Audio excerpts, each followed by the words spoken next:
那来吧，新玩具，今天我们来玩官方的遗产线，也就是传世进化这一条线里边的白狮擎天柱。哇，这个东西第一眼拿到手以后，感觉这个质感才是我印象当中 BW 这些角色应该有的感觉啊。它身上的整体零件都会有这种毛发质感的刻画，它不是印刷上去的，就是刻画上去的纹理。铸件的时候就已经有了这种感觉。其实我很喜欢动物的变形金刚玩具有这种纹理的刻画，摸起来就很有手感，而且用料很扎实啊，胶的质感也很好，很厚实，不会像以前的料子那样偏软一些。整体的流线型是非常不错的，包括背部的肌肉线条纹理以及后肢的这种关节的质感。前肢这里可能差了一些意思啊，因为可动也被局限到了变形的需要嘛，这个地方并不能很好的可动。头部是大家诟病比较多的地方，觉得这个狮子会呆一点，傻乎乎的。其实我觉得就是缺了一些细节的刻画，整体嘛，它没有那种阴影的感觉。如果说在这些线条的地方、凹陷的地方加一些涂装的话，可能这个狮子就更好看了。嘴巴这里可以打开。这又说到两种不同的风格，这个和 MP 出的那款白狮是完全不一样的感觉，那个感觉会非常可爱，有一点小狗狗的那个博美的味道吧。这个会更像动物自然界中的狮子一样的造型，但和动画片里边还是有一些出入的。鬃毛这边有一些小的细节，白狮嘛，头顶这里可以翻开武器，这一片的鬃毛也可以打开。打开以后，这个地方有卡扣，然后打开背部收纳的一个空间，这个地方卡的还挺紧的，在内侧可以收纳2个武器，然后可惜呢，现在丢了一个，只剩1个了。这个武器你可以卡在这边，也可以卡在这边，2个凹槽供你选择啊，算是还原了老动画、老玩具一样的这个感觉，效果还不错吧。而且整体的一个狮子的身形包裹的非常的好，机器人的零件暴露的不会太多，从下边来看包裹的也是严严实实。后肢的可动性会很好，这里边因为是人腿的关节，该有的可动都有，甚至有左右的接地。但是前肢就只能左右旋转前后摆动了，外扩这里并打不开，看似有2个球关，但是不要愣撇。尾巴这里有一段活动关节，其实来说还可以吧，看个人的喜好来说，我觉得是和 MP 的那一款白狮各有千秋，但个人会更偏好于这个变形的过程也是非常好玩的。首先第一步变形，把狮子腿能转的地方全给它旋转180度，包括大腿的根部还有小腿的根部这里全转一圈，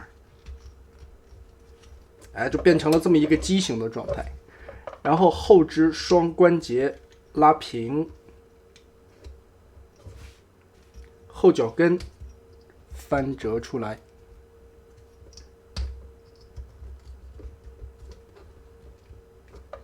这个时候2条腿其实就变得差不多了。我们拆开背后这一节的盖子，这块插的还挺紧的。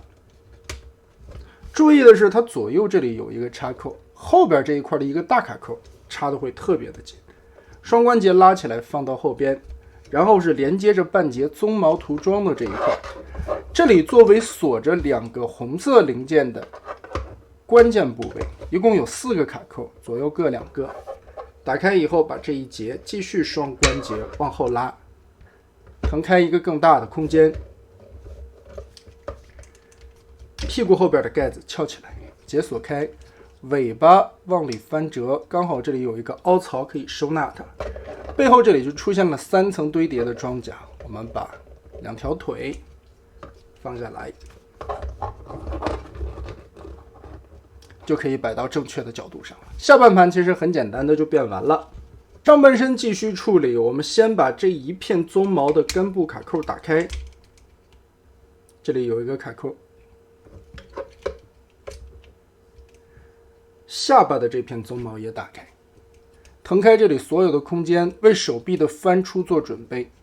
然后打开这一节根部的卡扣，在这个位置。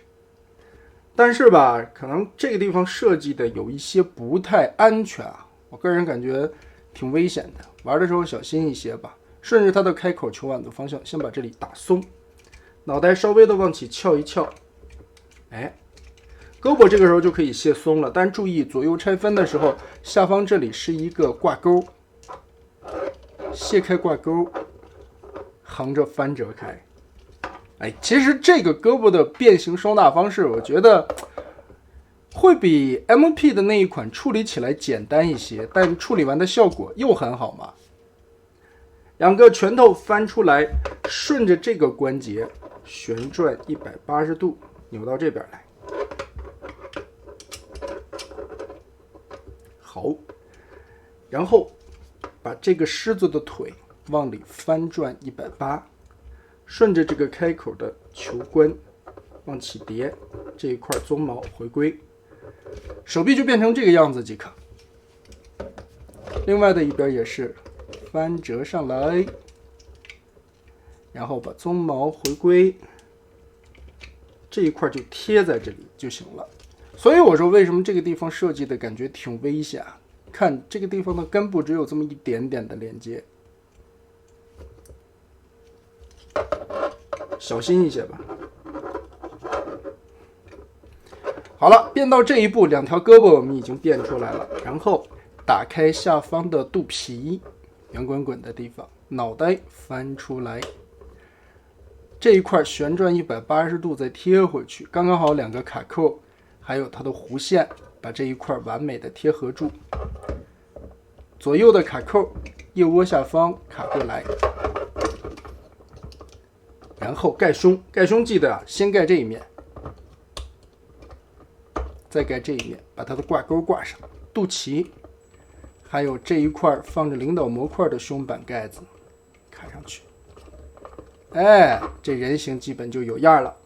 翻到后背来看，这一块腾开空间，顺着这个关节的方向只能横转90度啊，它只是一个单方向的，把这里卡住，往上转90度，狮头和尾部放到正确的角度上，背包就顺势割下来就行。非常不错的一个体验，而且360度你再转一圈看一看的话，偷焦也不是很明显，这就跟我们之前玩的那款塔恩给我的感觉是一样的。这竟然是孩之宝8加线的东西，而且其实我个人来说啊，对于这个变身的过程是要比 MP 的那款白狮更加喜欢的。它胸部这一块的转换会很巧妙，而不是像 MP 白狮那个样子用了非常多的连杆来转换。其实这款身上也有一些连杆的设计，但它大部分也是为了服务于它整个的一个尾部收纳和狮头的一个转换90度。其他的方面来说，还基本上处在块状变形的风格之上，尤其胸口这一块延展下来，包裹出以后的效果，整体的身形一个倒三角的曲线做的也很漂亮。再加上这一款不论是身形、配色、涂装以及各个方面所展现出来的细节，我觉得都是一种很高级的设计。所以呢，我对它的评价其实跟热破是一样的概念。MP 的28热破和 SS86 线的热破，这就是一个非常鲜明的对比，竟然做出来了8加线的玩具比大师级的玩具更超越的感觉。而这一款白狮呢，对标 MP 的那款白狮也是这样的味道，设计比那个要高级一些，再加上 MP 的那种感觉，它虽然还原于动画片里边的一种卡通感吧，但我个人来说还是更喜欢身上刻画出来的一种纹理感，以及人形它完全不差，甚至可以说都丝毫不逊色于 MP 那一款的人形。可动方面很优秀啊，该有的可动，头部球形关节，肩膀的位置让开以后，活动的范围还是蛮大的，而且肩膀这里吧，它做了2段关节，胳膊肘也可以折到90度，拳头这里不能转动，腰部360度旋转没有问题，腿部完全不会干涉，前踢后踢都有不错的范围，侧踢也可以。大腿根部没有旋转，而是在变形的关节这个地方旋转，同时小腿也能转嘛，脚踝有左右的整脚接地，膝盖的位置也能横折到90度。噱头方面也是还原了出来动画片里边的一个武器，把这一块腿部折下来，折出它的钩爪，旋转一下。动画片里边是有这么一个臂爪的，唯一这一款白狮让我感觉不太满意的地方就是这一个零件放在这里感觉有一点太危险了，很单薄的一个零件，侧方面就在这里挂着。除此之外，我觉得这款白狮真的已经很优秀了，再加上可能是因为这一部动画片在国内的人气并不是很高吧，这款白狮目前的价格也是非常稳定的，100多块钱，可能170左右吧，现在拿下它都是没有什么压力的。和它的同期产品塔恩来说，这两个都是微级别，都是差不多的价格，而且素质做的同样优秀。塔恩因为人气过高，再加上奸商导爷们的囤货炒价，这个已经飙到了500多块。而这个白狮呢，没有被炒起来这个是它的正常价格，100多块钱，不到200块你就可以拿下，相当的精彩，相当的优秀。在这么一款8加的廉价玩具上边，依旧偷胶、空洞什么的并没有太明显，虽然说有一些转轴吧，这些都是我们现在可以完全接受的范围之内想一想前几年的那些玩具素质，再看一看如今的遗产线传世进化的一些表现，这还有什么可以挑剔的呢？甚至细节到了胸口打开，里边的能源宝还有涂装和分色的细节，很棒了呀，相当有诚意的一款作品。这一部动画在国内的人气度不够高，